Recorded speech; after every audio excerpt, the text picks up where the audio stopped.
You watched it happen again this week. You watched that one coworker talk more than they work, delegate more than they need to, give praise even though they don't put in the work. The one that always leaves at 5 p.m. and while you are still fixing the mistakes. Maybe even the one who got that promotion that you were banking on. And you are sitting here asking yourself, why doesn't the boss see that I am the one who's carrying this team? Here's the brutal truth. They don't see it because you are hiding it. You believe the lie that the work speaks for itself. You believe that silence is professional and the work that you do is its own marketing department. You are wrong. In the corporate battlefield, the work does not speak. You do. And right now, your silence is being interpreted as satisfaction. You are not being overlooked. You are actively camouflaging your own value.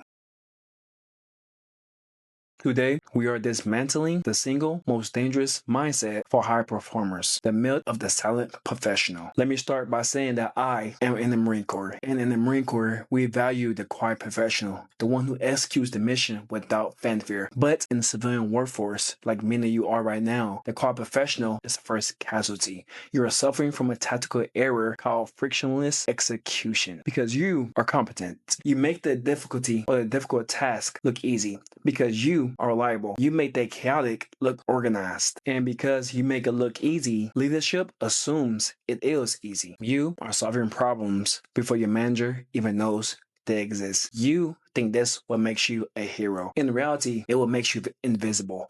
Today, we are going to change your rules of engagement. We are going to stop waiting and be discovered. We're going to start manufacturing visibility. We're going to turn your silent utility into a recognized asset. Let's analyze the enemy, not the person, but the tactic. We all know the loud and competent. This is the person who spends 10% of their energy doing the work and 9% of their energy broadcasting it. When they send an email, everyone is copied. When they encounter a minor speed bump, they call a meeting. When they solve a problem that they likely created, they demand a parade. You despise this behavior. You view it as arrogant, political, and shallow. Because you have integrity, you recoil from it. You retreat further into your work, thinking that I was not stoop to that level and do something like that.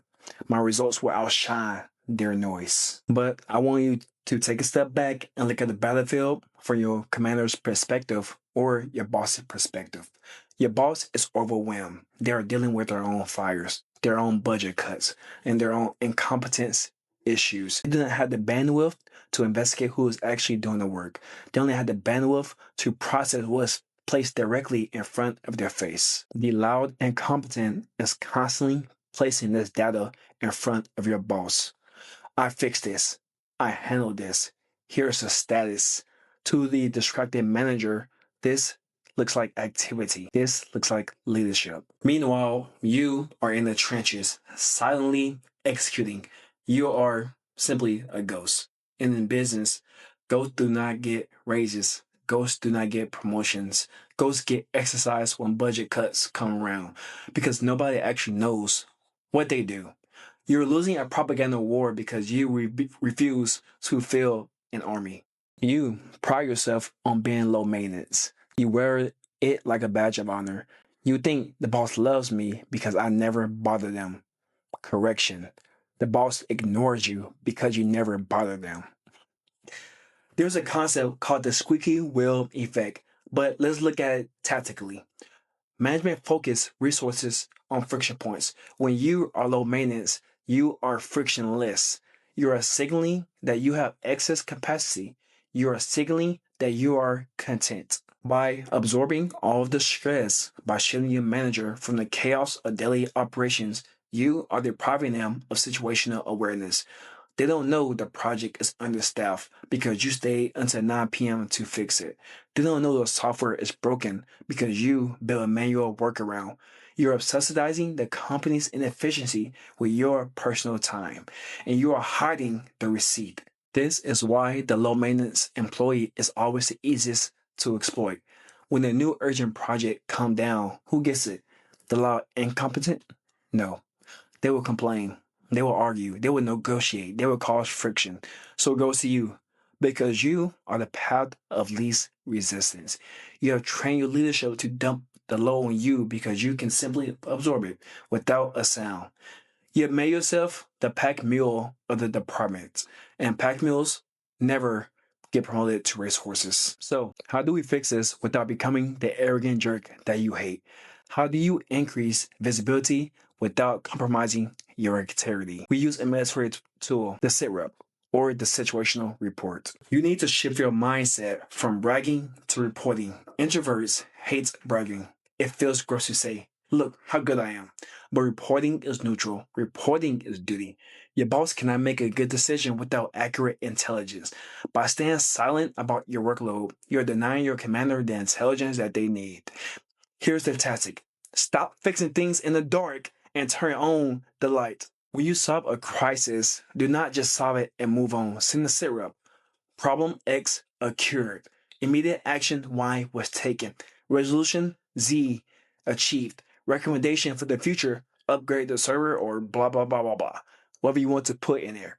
This is not bragging. This is professional documentation. You are establishing a paper trail of your competence.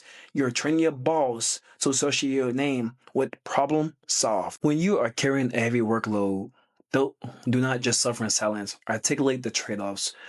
Boss, I can take on a new initiative, but it will require shifting resources from the Alpha project to the Bravo project or whatever project you're currently working on now. Which one is a priority for this quarter? This forces them to see the weight that you are carrying and forces them to acknowledge the logistics of your labor. You're no longer complaining, you're consulting. You are forcing them to respect your capacity. You have to understand that perception is reality in a hierarchy. If you are doing $100,000 worth of work, but your visibility is only $50,000, you'll be paid $50,000. The market does not pay for value, it pays for perceived value.